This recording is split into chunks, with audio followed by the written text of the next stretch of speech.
Well, it's a local spotlight show here today, here at WJBM Studios in Jerseyville, Illinois, the voice of the Tri-Counties.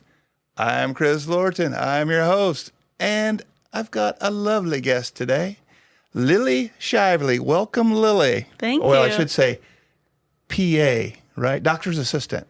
Physician assistant. Physician's assistant. And I've, Lily, you're married. Yes. To Luke Shively. Yes. How long have you guys been married? 5 years. 5 years. So Just a couple weeks did ago. you go, like in high school, were you steadies? Yep. We started dating in 2012. Yeah. Uh-huh. So where'd you meet, in the cafeteria? Luke was like munching down on some stuff. What happened? He was started in choking and you sports. saved I him? was a cheerleader. Oh, and you we're were a just cheerleader. Around the same people a lot. I see. Yeah. And what really caught your eye about Luke? I don't know. Just a big dude? Yeah, I guess so. You knew get a guy And that he could was protect nice. you. And He's nice? Yeah. Yeah? Funny. Right. Yeah. Where'd you guys go on your first date? Alfonso's. Did you? Uh-huh. All right. Yep. Cool. And he picked up the tab. Yep. That's good. So you graduated from high school. Mm-hmm. Did you guys get married right out of high school? Nope. We both went to college and then got married in 2020. And you kept dating as you went to college? Yep. Okay. You got married in 2020, and you have 2 children, too. Yep. What's the children's name? Leo is 3 and Lula is 1.5. Wow. So you went to school, college, and then where did you do your doctor's assistant? So I education? went to Mizzou for undergrad. I studied biology and chemistry there. And then I went to the University of Evansville in Indiana, and that's where I did PA school. Okay. Any reason that you went to Mizzou? Luke probably had a influence on that. Their family is big Mizzou fans. Did he go to Mizzou too? Mm-hmm. Oh, okay. All right. Well, But all right. I I understand. studied chemistry, and you can really study chemistry pretty much anywhere. And so it's far enough away, but close enough to home. And the college experience, I'll tell you football, what. all the things. Katie, my daughter Katie, went to Mizzou for a little bit, transferred there, I think. But I went to that campus to visit. I'm like, no wonder you like college. This is a resort. I mean, that thing's beautiful. Yep. I mean, just all these multiple pools and hot tubs and all this recreation stuff. You know, I'm like, oh my, yeah, I understand why you want to go to college now. Yeah, sure. And it's even bigger and Bigger and better. now. Yeah, it's crazy. Yeah, and I guess the games are a lot of fun too. Yeah, the games were a lot of fun. They just joined the SEC like the year before I went, so it was a whole different experience. Just a quick side story.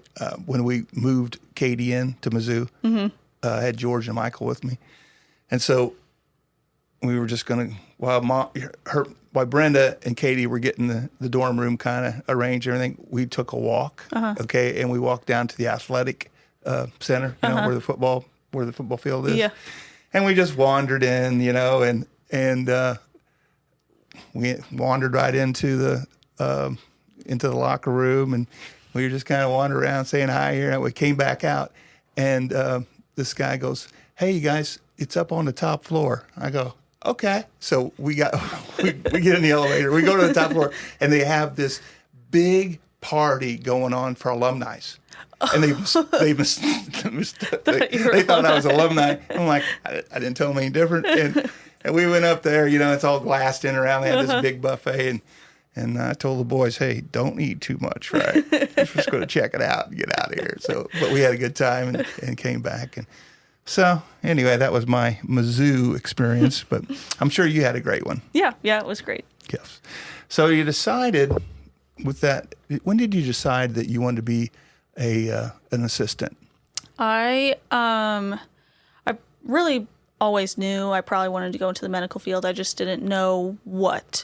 I considered medical school, considered all types of things. And then I learned of the PA field probably like middle school, early high school. Oh, early then. And then that seemed like the best fit. It's like not as much school. You get out in the workforce sooner. I can still do everything that I wanted to do.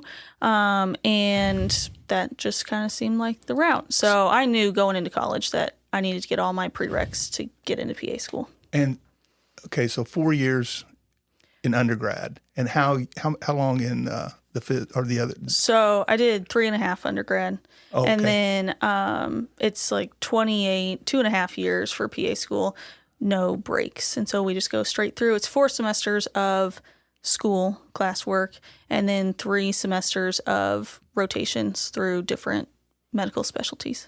I see. So you were lucky enough to get back here in Jerseyville, right? Now, where was Luke working at then? So Luke was when I was in school, he was in Springfield. He was working up there for a little bit. And then what was he doing? I'm not really sure. Something in agriculture. Yeah, okay. Up in Springfield. Was that kind of his major? Yes, yeah. He studied ag business. Okay. And so he was in Springfield working, I think, similar to what he does now at FS. And then it was, I think, my last semester of school, he ended up getting hired at FS. And so he moved back home.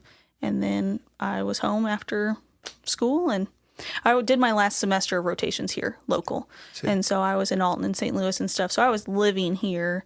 And then that's when COVID hit too. So then the world kind of shut down. So what happened when COVID hit? I was on rotations doing my orthopedic rotation at that time at Alton Memorial. And it was maybe the second or third week. When you say rotation. So for the second half of PA school, we do like a month in family practice, a month in orthopedics, a month in the emergency room. And so I was on my orthopedic round. Okay. And then COVID hit, and then BJC said, no more students. And I think that was kind of just everywhere was saying, no students, there's not enough supplies, it's a risk, it's a pandemic, yada, yada, yada. Mm-hmm. And so then like to finish out, that was my second to last rotation. So then our program kind of did online rotation. You did? Things so you got to keep going. To finish it out. So I see. How was that? Was that hard? It wasn't terrible. I was halfway through orthopedics and I had like 2 weeks of another rotation to do. So it wasn't, I didn't feel like I missed out on a ton. Mm-hmm. But who knows how I would feel if I had it. And then it was more just studying for the boards that I took in May then. So I was home in March and pretty much just studying and doing anything I could at home to finish the school requirements and then study for boards. Now, you as a physician's assistant and a young mother, how do you like being a mother? I love of it. 2? Yeah, I love it. What do you like about it? It's fun to see them grow and learn and do different things every day. I mean, there's stuff that they're climbing on the couches and jumping off of things, and the little one thinks she can do everything the big one can do, and that's obviously not true. But yeah, they play and they're good. Yeah, kids are so cute. Yeah, they are. Yeah, of course, I had 4. Right. But I think I was happy with 2, but we ended up having 4. I don't know how that happened, but now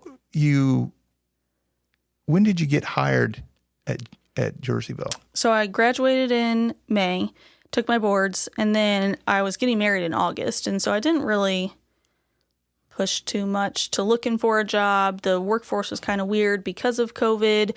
There weren't a ton of jobs. People were getting laid off. I had no experience because I was a fresh graduate, so I was low on the totem pole. It was just kind of weird. And so then after I got married, I really started like trying to find a job.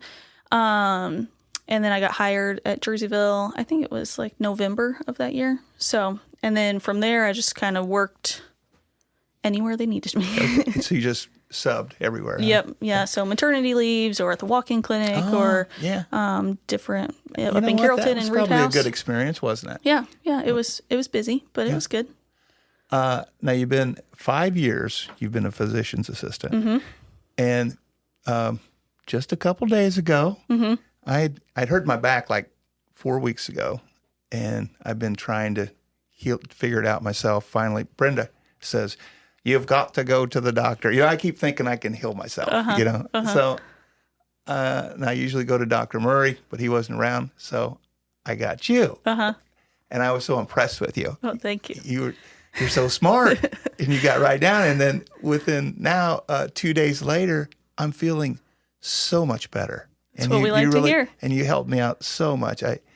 I highly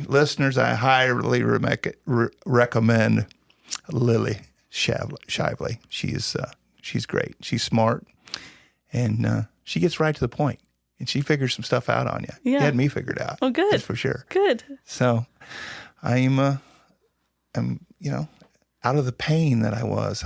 See, it was very painful. So you like now you work with Dr. Murray, right? Which is a general practice, family practice? Yeah, family practice, internal medicine. I don't think he sees any kids. We can see kids. My degree or license can, but that's he sees just a lot of general seniors, practice. doesn't he? Yeah, yeah, he does. My mom, she's 93. She goes to him, and I go to him. I think George goes to him. So. Yeah, I think he had a couple 100-year-olds on his schedule this week. I was like, I don't see any of them. I mean, I'd love to, but. So what do you like about the family practice? I like being able to form the relationships with patients. And so it's not just something that you see them one time and then they're out the door and you never see them again. You really get to know them, their chronic health conditions, the new stuff, the cruise that they're going on next month, their kids starting kindergarten this year. I like to see the whole picture. So not just their blood pressure and diabetes, but the full picture of the patient, what matters to them so that we can best treat them. You know, it seems to me, just with my visit with you, okay, that you really listen and you get down, you ask some questions and try to figure things out, but you really pay attention. It's not like, well, this is, I'm just going to do this to you and let's go, So I like that. I'm sure that's, I don't know. I like it. It works well. You do that with everybody? I try to. If you listen enough, they'll tell you exactly what you need to hear. So if just you keep talking. And that's what I will just let people talk forever. And so sometimes it puts me a little behind, but that's okay because if that's what the patient needs, and sometimes that's all they need is just to come and talk and kind of hash things out and figure out what's going on. And sometimes it's a simple solution, and sometimes it's something that we need many visits and different treatment options for. But trying to listen to them and what they've tried in the past and what is important to them and how to move forward is how I try to do things. Of the different areas, because you have a wide area of different things that you take care of, do you have a favorite that you feel like, I like this, I'm pretty good at this? I think, and before I went to school, I never would have thought that I'd be in family practice, but I think the bread and butter, the regular stuff, the blood pressure and cholesterol and diabetes and the preventive screening exams, so the colonoscopies and the mammograms, that's my favorite. Making sure everyone's basic stuff is taken care of. On top of that, I mean, some days I'll see patients and have no checkups and have a back pain and headaches and dizziness and shoulder pain and a rash, and those days are fun too because it's all different. And so it's not the same stuff over and over again. It's kind of more problem solving in that case than just regular stuff. I like the back and shoulder and orthopedic stuff. I like that stuff. It's good and we see a lot of it. So trying to figure out. Any suggestions, any tips to people, especially when they get to, when you're young, you can do all kinds of stuff. I mean, but as you get older, in my mind, I still think I'm 35 or 40. I can do those things, but I can't. But what's some tips to us older folks? I would say just staying as active as you can.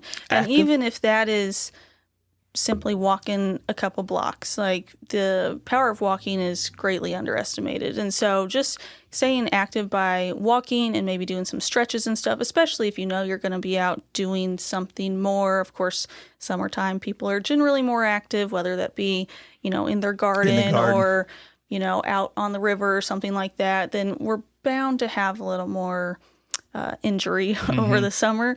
But that's just trying to stay active and do stretches and stuff if you're feeling tight or if you know you're going to be doing a little more physical activity than normal. Have you had many people come in from pickleball injuries? I haven't.